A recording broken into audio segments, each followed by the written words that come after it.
Number one, makikita ninyo yung mga distributors na lumaki ang income, lumaki ang cheque. Well, let me remind you, kahit may lockdown, kahit na may pandemic, meron kasi silang goal. Bato-bato sa langit, pero let me tell you, maraming distributors na nagkaroon ng lockdown, nawala din ang kanilang target. Yun yung sinasabi ko sa inyo. Nagbakasyon sila, nagkaroon ng quarantine, nagbakasyon sila. Eh di nagbakasyon din ng pay-in, nagbakasyon din ng komisyon, nagbakasyon din ng pairing nyo, nagbakasyon din ng unilevel, stair-step, binary, simply because nung nagbakasyon, wala nang target, wala nang goal. No? They did not set their goals anymore. Ang goal na lang nila is that, sana matapos na tong pandemic. Ang goal na lang nila, kailan kaya matatapos ito para makapag-aim global na ako. So, a lot of people waited that the pandemic or crisis and quarantine will be over. Pero hindi ganun ang pagbe-business. Sa totoo lang, dapat mabilis kayong mag-adjust. It doesn't mean na merong lockdown, hindi na kayo magkakaroon ng goal. Kaya po yung mga distributor na nakita nyo na mas lumaki pa ang income ngayon, well, let me tell you, target kasi nila yon na kahit na merong lockdown, na kahit na merong pandemic, gusto nilang kumita.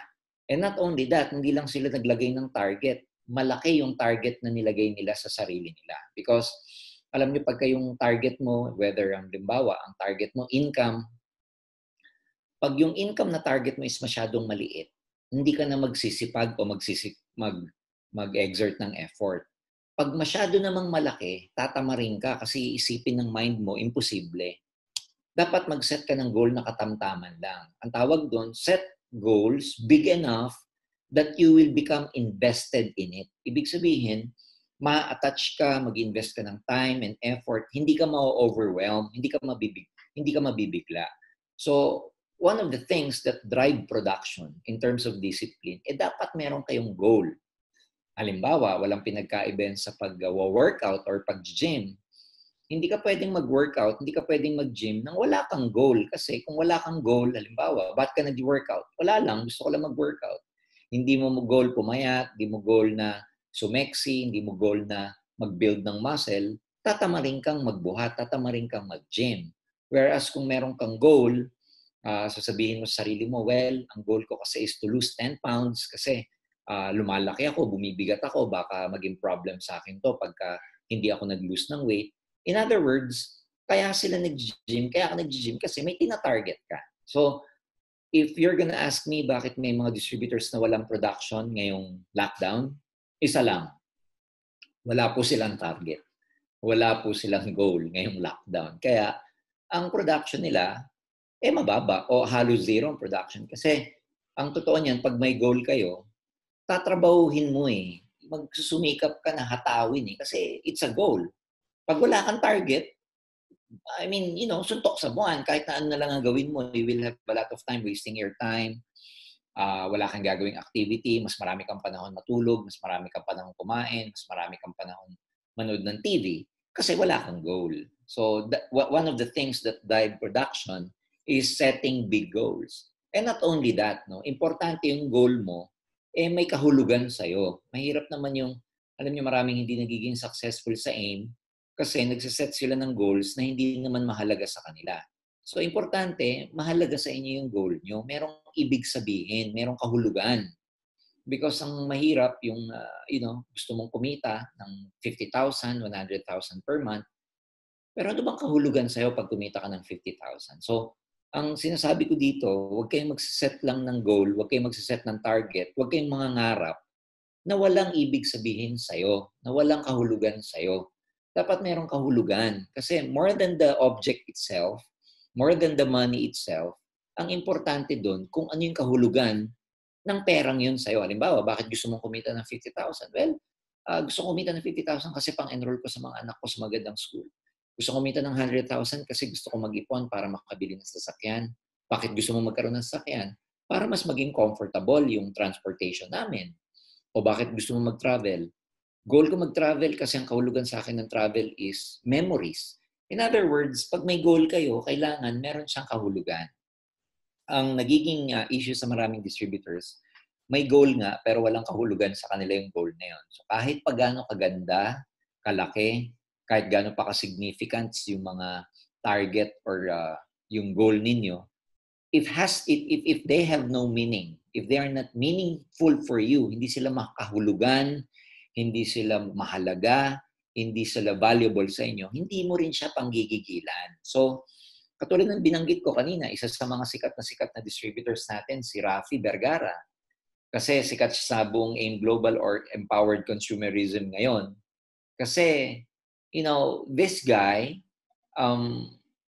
he clearly set his goal even before there was a lockdown, which means he's now driving a brand new car, a Ford Mustang.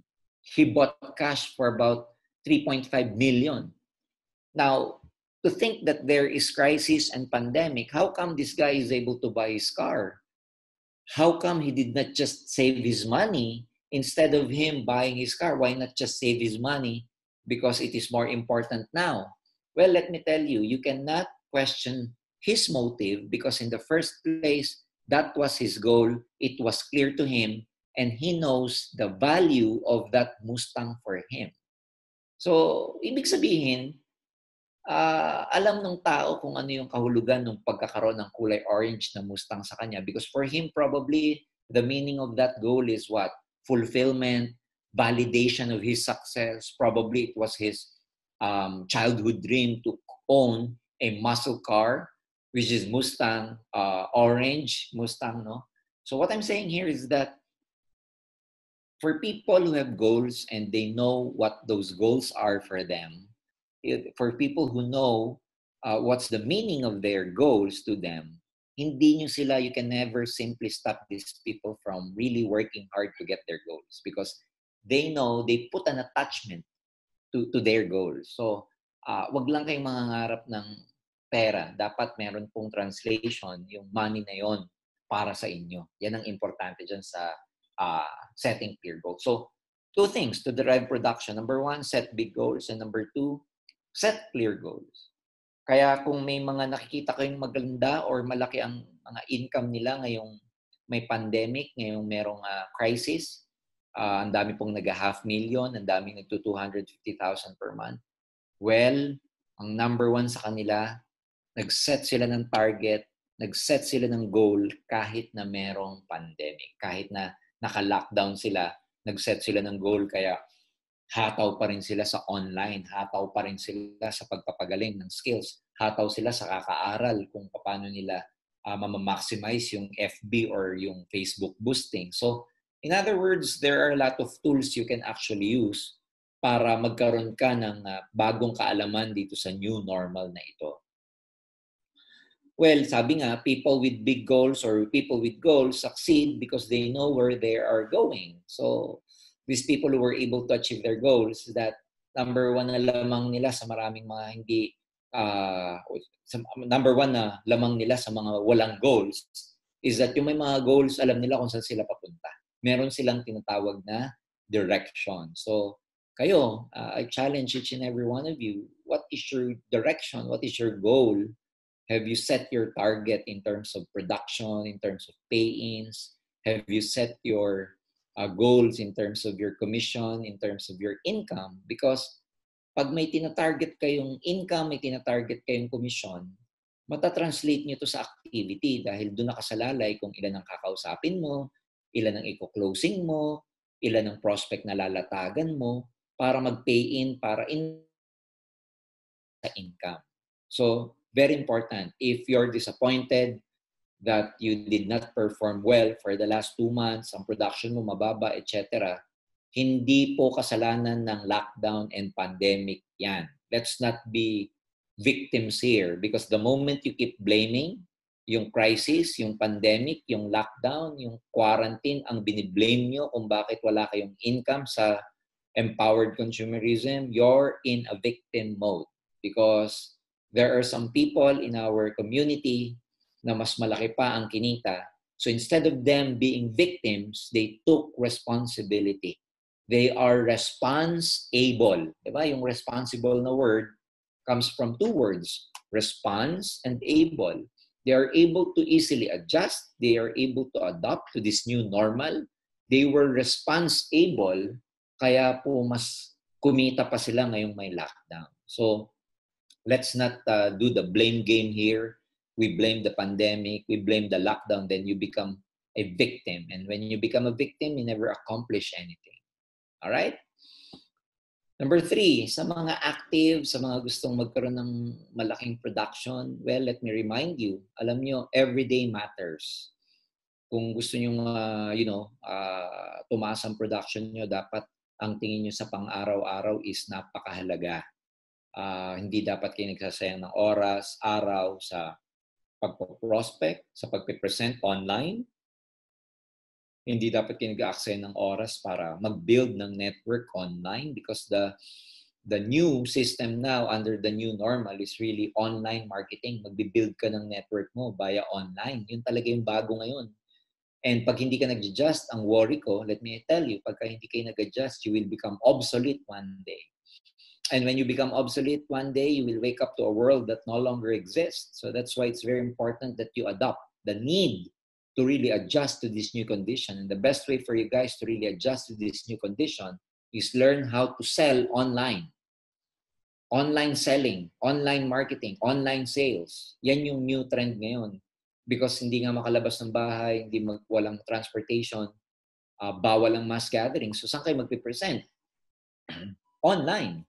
So when you're trying to build your network, when you're trying to build your enterprise, yung negosyo mo pag binibuild mo, kahit naman saan, pag magbibuild ka ng restaurant, di ba araw-araw mong bubuksan yung restaurant mo? Pag magbibuild ka pagka magtatayo ka ng auto shop, bagong tayo yung auto shop mo, di ba araw-araw kang magbubukas ng auto shop para may pumasok na mga magpapagawa ng kotse? Can you imagine kung meron kayong business pero hindi nyo araw-araw ginagawa? Can you imagine may restaurant ka pero hindi mo araw-araw binubuksan? So please, know that everyday matters. Paano masasabing bukas ang business mo sa AIM Global? May activity kayo everyday. Nagbebenta ka, nagpo-prospect ka, nagre-recruit ka sa Facebook, nagpo-post ka na you are looking for motivated people to earn 15,000 per month, PM me, nag-ads ka, nagpo-post ka ng nakakatulong sa negosyo mo. 'Di ba? May mga joke nga sa Facebook ngayon.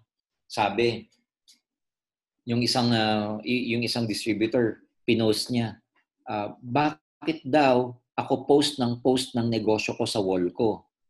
Siyempre, sabi ko, dahil negosyo ko to, mag-abang ka. One day, gagawin ko ng mall itong wall ko. So, I mean, di ba?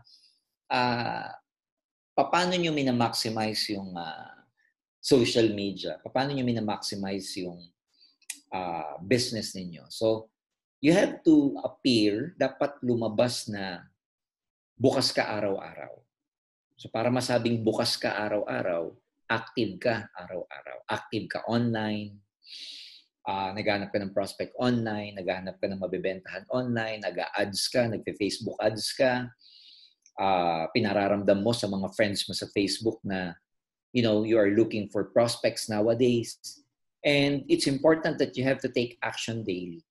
Kung hindi pa kayo marunong mag-online, hindi pa kayo marunong mag-Zoom, hindi pa kayo marunong mag-FB boosting, hindi pa kayo marunong mag-present, hindi pa kayo marunong mag-maximize ng mga closed groups, you have to learn those nowadays because yan po ngayon ang bagong skills na kailangan nating matutunan under the new normal. Kasi yung dati nating skills, valuable po yan dati. Yung ikaw marunong magsalita sa harap, may mic, nasa stage, may postura ka, o kaya yung marunong ka maglatag ng one-on-one sa table, marunong ka mag-closing, valuable yung skills na yan sa old normal. Ngayon, hindi na valuable masyado yan kasi merong tinatawag na new normal. And after the new normal, may panibago pa, yung next normal. So, kailangan mag-adjust ka. Three stages. Merong old normal, merong new normal, yung nangyayari ngayon. And may tatawagin pa tayong next normal. So, can you imagine if you are not able to adjust very well, mapapaghulihan kayo. So, make sure that you do the business every day. Make sure na saksakan mo ng maraming activities yung schedule mo because yun ang magpapalaki ng production, yung marami kayong activities. Now, when your group, yung grupo pinag-usapan na mostly of your activities will be online, yun muna ang plano, ang strategy ng grupo. Yun muna ang gagawin. Don't argue with the plan. When you start a process, when you start a program, don't question it as much as possible. Don't hesitate. Kaya kung ang direksyon ng PGX ngayon, for example, sinabi ng mga top uplines yun na most of our activities should be done online. Dapat matuto muna tayong mag-online presentation, online meeting, online organizing. Yun muna yung direksyon na dapat sinasabayan mo. Huwag mo munang banggain. Baka mamaya niyan, nasa online ng direksyon ng grupo. Ikaw naman, hanggang ngayon, offline ka. Hinihintay mo pa rin bumalik yung old normal. Eh, katulad ng sinabi ko, ang direksyon ngayon, nasa new normal. Ikaw, pabalik sa old normal, hinihintay mo mawala yung lockdown. Before you know it, ubus na mga prospect mo. So, don't argue with the plan. No? Halimbawa, sa management, ang strategy ng company ngayon is empowered consumerism, which means ang latag natin, puro easy, ang package natin, easy, ang marketing plan natin, easy. Ikaw naman, hanggang ngayon, alliance in motion ka pa rin maglatag. So, yung ano ka, wala ka sa plano. Ibig sabihin, you keep arguing with the plan. So, kung ano yung direksyon, sabayan mo na lang muna kung yung strategy ng AIM Global ngayon, sabayan mo siya. Don't hesitate. Huwag ka muna magdalawang isip. Sabayan mo kasi yung easy branding natin, yung empowered consumerism branding natin, that actually reset, no? Ni-reset nito yung playing field, which means lahat ngayon back to zero because bago yung easy. So we are all beginning again. Pangalawa, mas in-enhance natin yung marketing plan ng easy. Pangatlo, meron tayong easy online shop which actually bumagay, nag-fit in siya sa online marketing ngayon under the new normal. So, when I say don't argue with the plan is that kung ano yung general direction ng grupo, sabayan po ninyo. Sumabay kayo sa direction ng company, sumabay kayo sa direction ng grupo ninyo. Do not do the opposite. Yan ang ibig sabihin ng don't argue with the plan. Pagka sinabi na lahat ngayon puro Zoom meeting muna, lahat ngayon makikinig muna kayo ng mga easy talks. Kung may prospect kayo, may schedule po lagi ang FB Alliance page natin, no? Ng easy talks tuwing 3 p.m. Meron tayong ECO, meron tayong NECO, meron tayong leadership training. May iba-ibang araw yan tuwing 3 o'clock. Meron tayong consultation with Doc Butch. So, sabayan nyo itong plano na to ng company. Sabayan nyo yung plano na yan ng grupo ninyo. Because pagka hindi ka nag-cooperate, hindi ka sumabay sa direksyon na ito, baka mapaghulihan kayo. That actually drives production. Kung may pinag-usapan yung grupo at ito muna yung strategy natin at susundin ng bawat isa, magiging productive yung grupo ninyo. That actually drives production.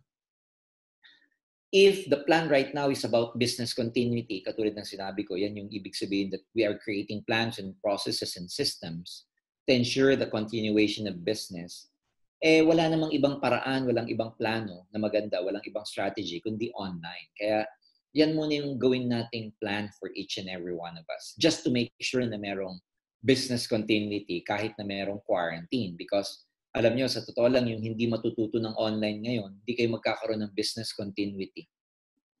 Magkakaroon kayo ng tinatawag na business stoppage. Mag-i-stop ang negosyo ninyo.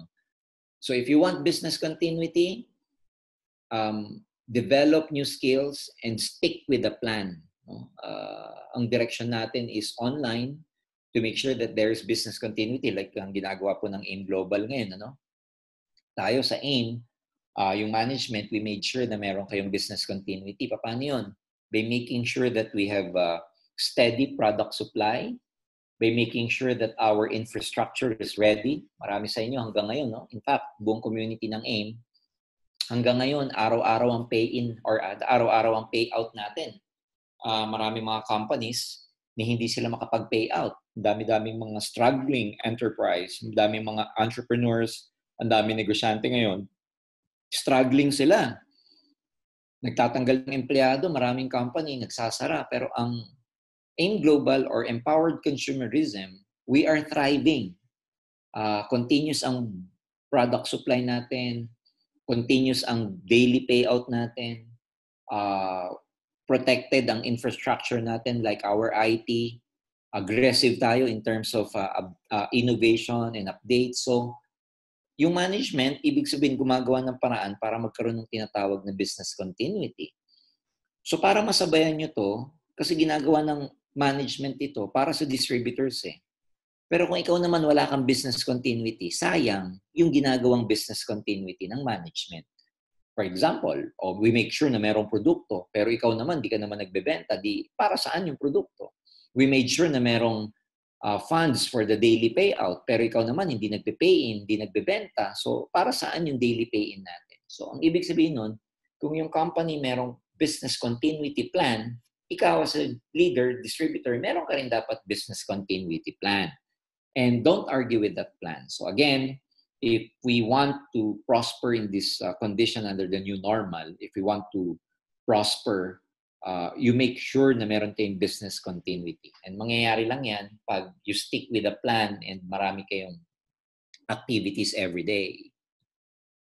If you want to become productive, isa sa mga pinaka-importanting discipline, yung meron kang mindset na build a no matter what mindset. Ibig sabihin, gumawa ka ng mindset. I-mindset mo na may mindset dapat kayo na kahit ano mangyari.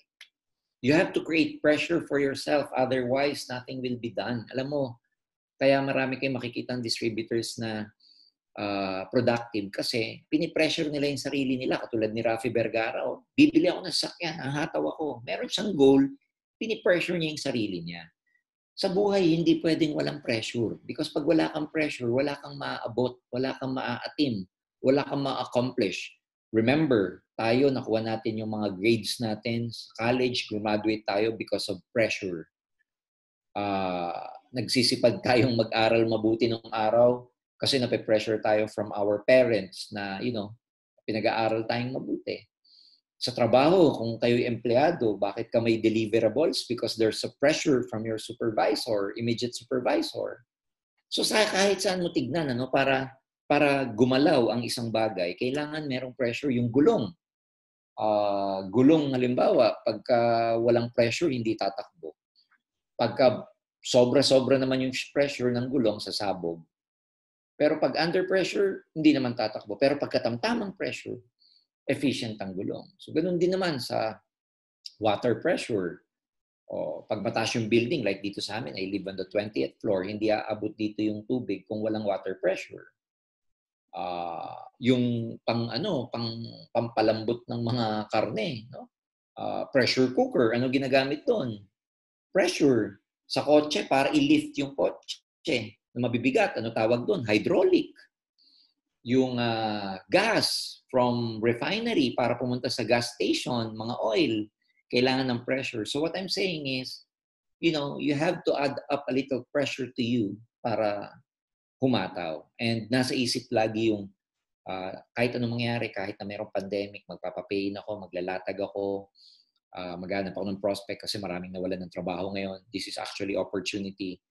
The truth is, alam nyo itong pandemic, pwede nating i-convert to ng opportunity. Itong crisis, pwede nating i-convert ito itong opportunity. That's why sa Chinese character, yung Chinese character for crisis, dalawa ibig sabihin.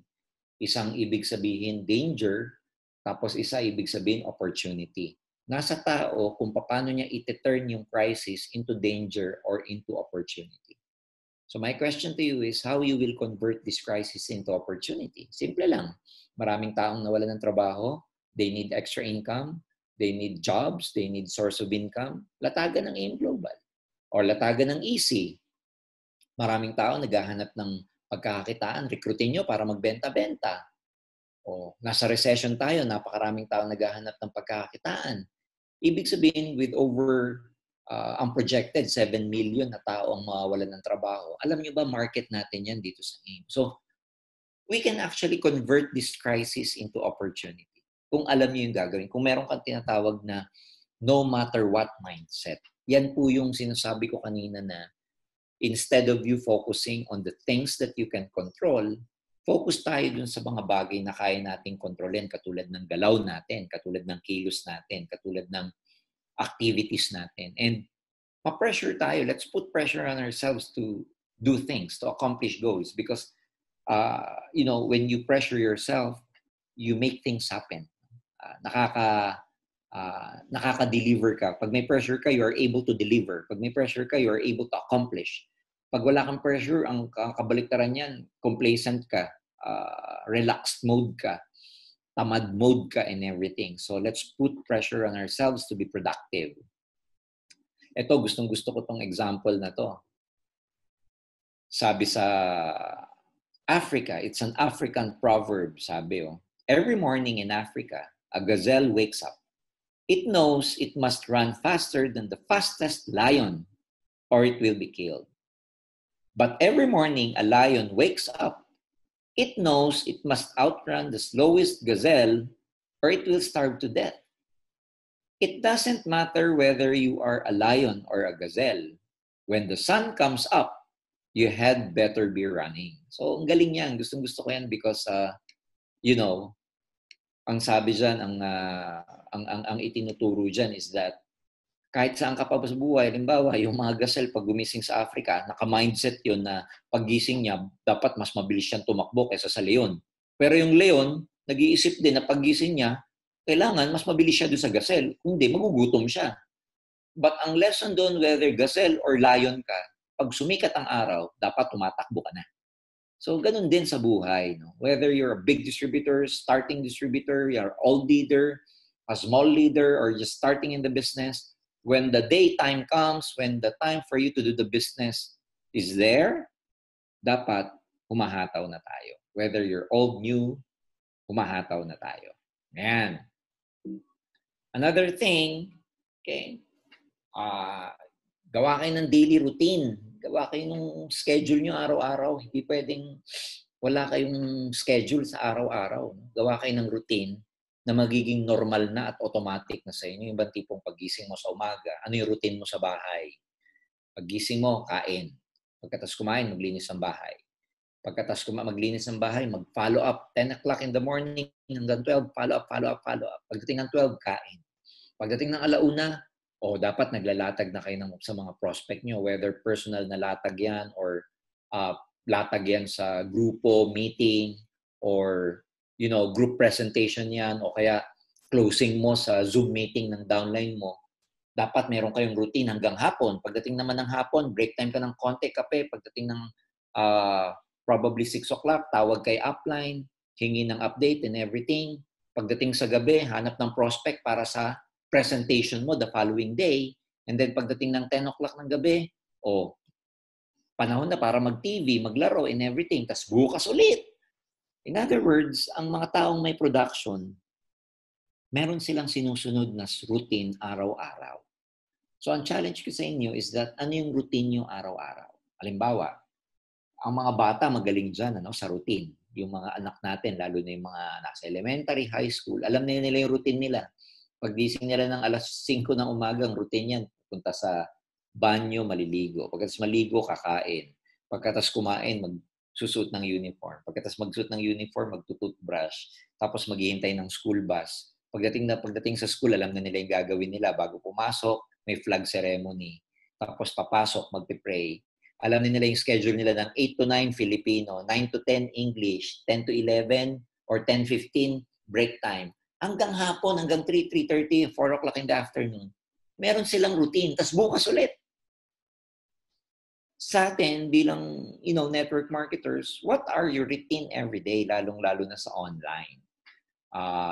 Anong oras kayo nagpe-present? Anong oras kayo nagpa-follow up? Anong oras kayo naghahanap ng prospect ninyo? Ilan ang target presentation nyo per day? Tuwing kailan ang group training? Kailan ka magbi-meeting sa grupo mo, sa mga first liners mo, sa mga generals mo, sa core group mo? So, you have to build that routine, no? Ang pinaka-importante sa pag-build ng network is meron kang consistency. Yung araw-araw na ginagawa mo, you have to make sure na important until such time it goes to you in such a way na routine, na siya, automatic na siya. Normal na sa inyo yung routine ninyo. Alam nyo, tatapatin ko kayo kung laging effort sa inyo yung pag-network, isa lang ibig sabihin nun, hindi nyo pa siya routine. So, i-develop nyo yung ganung attitude na maging routine nyo, yung pag-build ng network, araw-araw. And when you are doing this, of course, it's very important na meron kayong commitment. And pag sabi natin commitment is not just about the normal commitment we are talking about. Commitment is follow through. with what you started. Ibig sabihin niyan kung ano yung sinimulan ninyo, kung ano yung what you started, you have to, started until the end. Ibig sabihin, follow through with what you started until the end. Tuloy-tuloy, pero may kadugtong.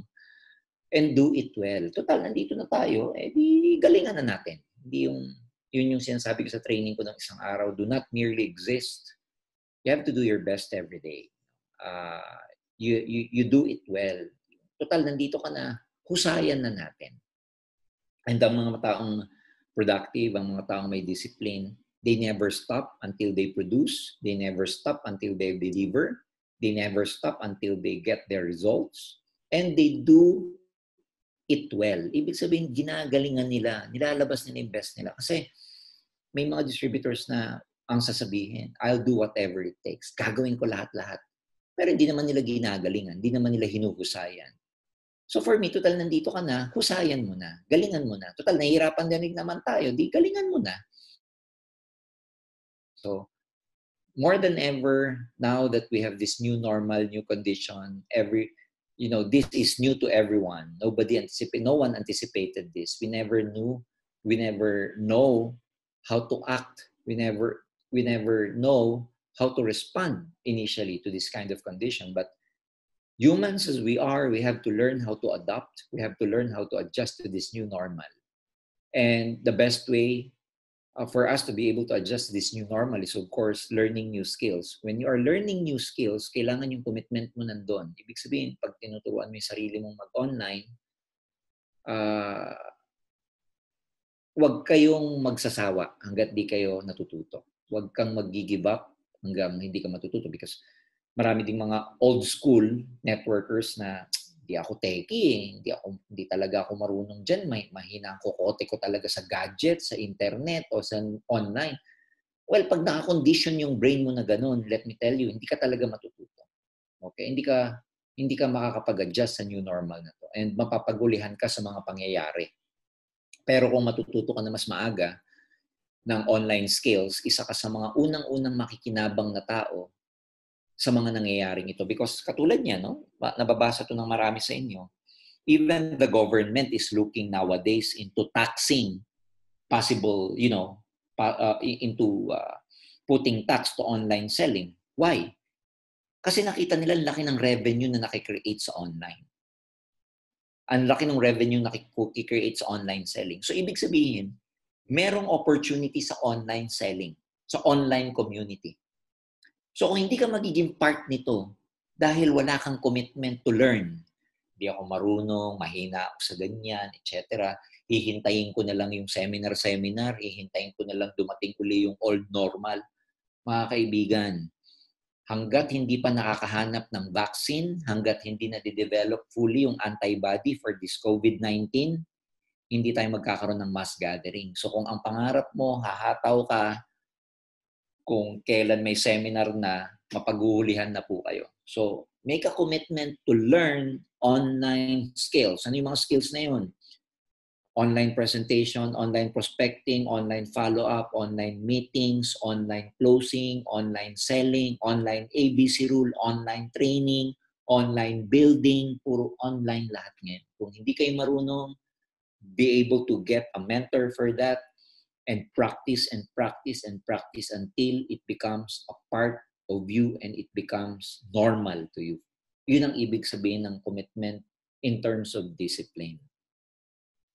Because, alam nyo, ang kasabihan ng universe pagdating sa commitment, yung different level na gusto natin sa buhay natin will demand a different level of you. So, iba-ibang baitang sa buhay, iba-ibang skills dapat meron ka. Halimbawa, katulad dito sa picture na nakita nyo, level 1, ang obstacle niya lang, mga tusok-tusok. Pagdating sa level 2, mas mataas na level, apoy na. Pagdating sa level 3, mas matindi na yung mga kalaban niya o mas matindi na yung obstacle niya. In other words, the higher level you want to go in life means the higher or the better skills you must have. Because life will demand a different level of you if you want to go higher than where you are right now. So, yun yung commitment. Kaya, Parang kunwari, naging MC na kayo, naging GA na kayo. O halimbawa, naging MC kayo, naging millionaire circle kayo.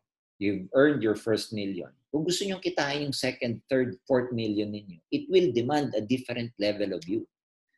Halimbawa, GA ka ngayon, gusto mong maging GA Ruby. Eh, 5 yan. 5 direct na GA and GA Ruby. So from GA Ruby is a different level.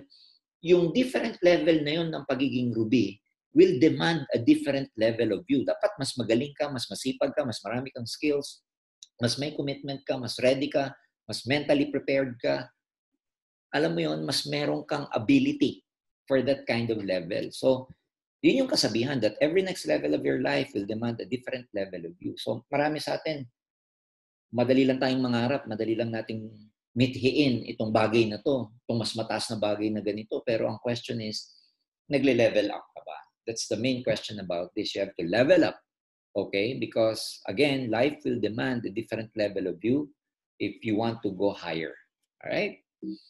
And another thing is when you are trying to develop daily disciplines, maninibago kayo. Ano ibig sabihin maninibago kayo? Oh, sorry. Maninibago kayo.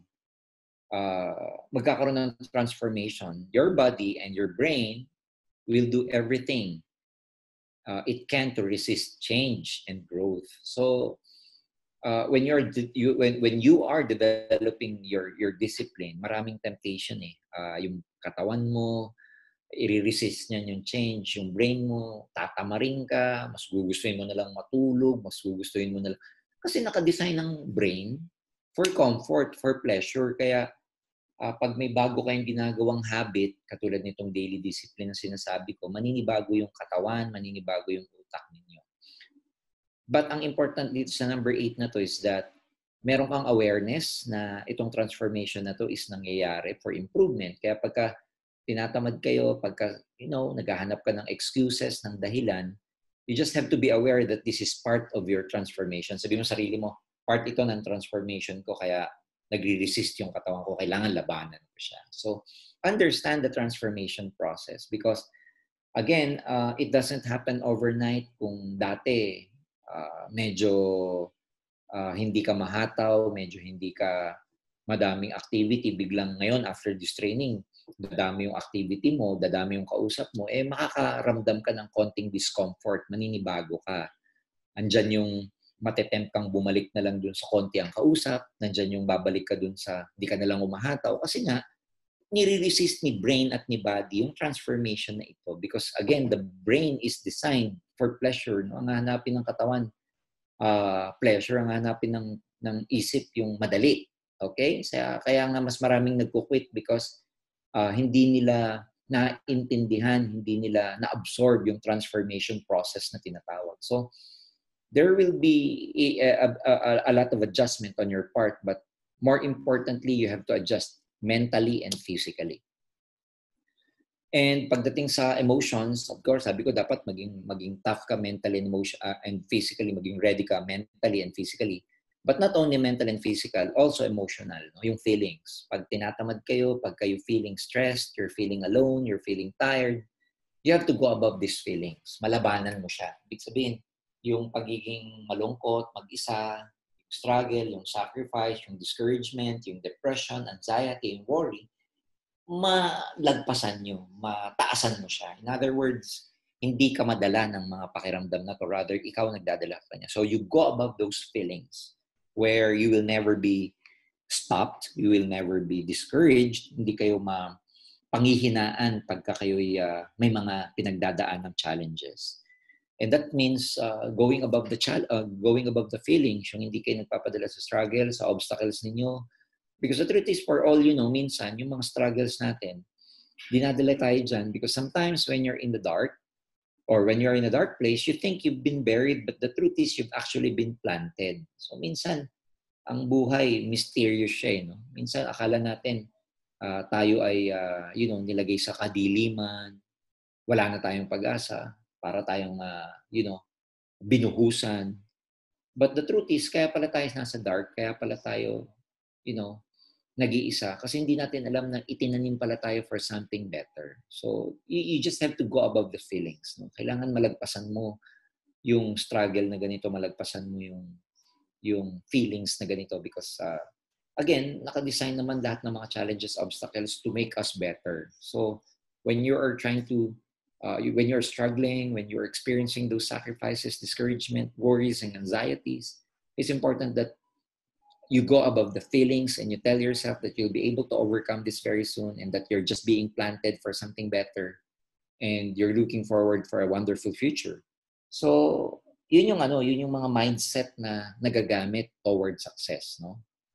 Kaya ganun talaga, no? Pagka gusto mong maging successful most of the time, there are a lot of challenges and obstacles and you will feel alone most of the time. Ito yung sinasabi ko kanina, resist the brain because, the brain, success requires constant hard work and fighting against comfort and instant pleasure. And nakadesign ito. Kaya, alam niyo yung pagiging tamad, normal yun eh. Kasi yung katawan, nagko-conserve ng energy.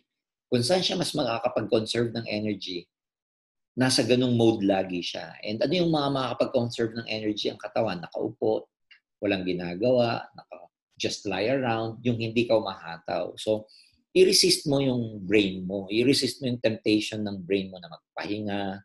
I-resist mo yung brain mo na tamarin.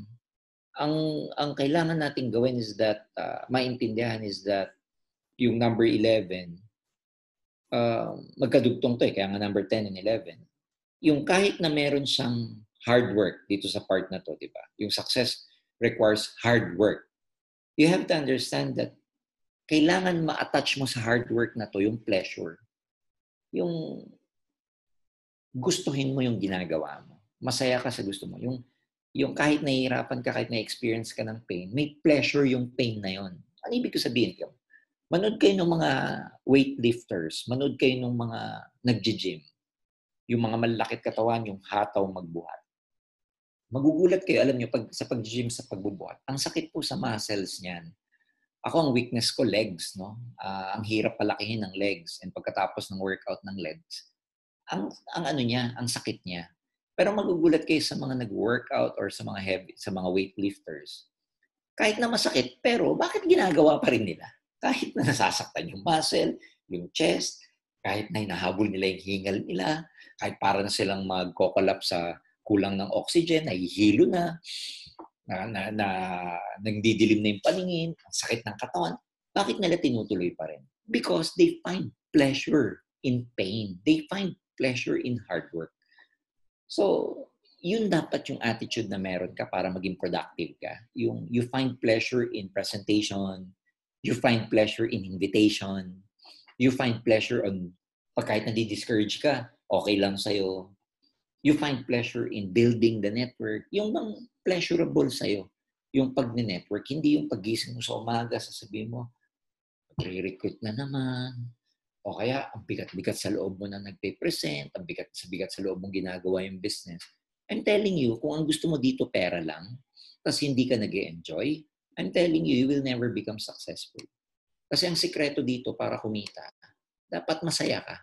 Pero kung ang tipong gusto mo lang dito yung kita pero hindi ka masaya sa hataw, bad trip ka sa prospecting, bad trip ka sa paglalatag, yung bad trip ka sa mga iba-iba pa, sa mga building, follow-up, meeting, training, bad trip ka. Pero pag pinag-usapan kita, gusto ko yan, hindi ka magiging successful dito. Kailangan gustuhin mo yung hard work. Kailangan gustuhin mo yung hirap. Kailangan gustuhin mo yung sacrifice. Kailangan meron sa yung pleasure habang ginagawa yung business. Yung masaya ka para magaan ang pasok sa'yo. Kasi minsan kaya tayo nahihirapan lalo kasi kaya mabigat yung pasok sa atin kasi mabigat sa loob mo yung pagnenegosyo. Ang gusto mo lang yung kita pero yung the work itself hindi mo gusto, no? Yun nga yung kasabihan a lot of people would like to eat but not a lot of people would like to hunt. Ibig sabihin, lahat ng mga tao gustong kumain pero kukunti lang yung gustong mangaso. So, in other words, dito sa business natin, minsan gusto ng mga tao kumita lang, pero hindi nila gustong mag-recruit, mag-build, mag-discourage, hindi nila gustong mag-present, and etc. So, kailangan ma-align yun. No? Ma-align na gusto mo nung kita, dapat willing ka magtanim, willing kang one day, magkaroon ng prutas na pipitasin, willing ka mag-alaga ng network, willing ka mag-alaga ng grupo. So I hope you find pleasure in the hard work. You find pleasure in what you do. Lalo na ngayon sa pag-develop nyo ng new skills, kailangan you find pleasure in developing yourself. You find pleasure in developing your skills because, again, as I've been saying, kung hindi, darating ang panahon, magkukwit ka na lang kasi nga, pagod ka na. Kaya yung maraming mga distributors napapagod because hindi nila gusto yung ginagawa nila. Gusto lang nila maging successful pero hindi nila gustong mahirapan. So kahit nahirapan kayo, find pleasure in what you do. Find pleasure in prospecting. Find pleasure in presentation. Find pleasure in selling. Find pleasure in what you do. And enjoy the process. Yan ang pinakasikreto ng taong gustong magtagumpay. So those are the 11 ways to develop your discipline. Kaya dun sa mga kaka-plug in lang ngayon, sa tawag dito, kita lang, gusto ko lang i-highlight itong sabi ko kanina. Ang topic ko kasi is, ayan, productivity is not magic. Yan ang topic ko. Kaya ngayon, I was able to tell you na yung mga distributors na nakikita nyo nagiging productive, hindi po yan magic lang na nangyari sa kanila. Meron silang mga disiplina na in-apply. And yun yung mga kinuwento ko sa inyo, yung 11. And again, this is a copying business. Kukopihin nyo lang naman, gagawin nyo lang naman yung mga ginawa ng mga taong successful. And eventually, you will also become successful in what you are doing, in what we are doing. So, I hope that you guys are able to learn something from me tonight. I hope that you have enjoyed our session for tonight.